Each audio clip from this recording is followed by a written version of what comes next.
ভালোবাসা কি শুধুই পাওয়া?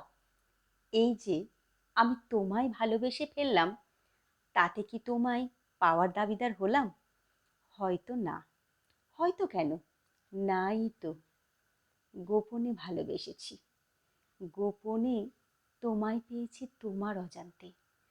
না পাওয়ার মাঝেও যে এতটা ভালো লাগা থাকে, কই আগে তো জানতাম না। পাওয়া আর না পাওয়ার মাঝে রয়েছে এক শূন্য অবস্থান।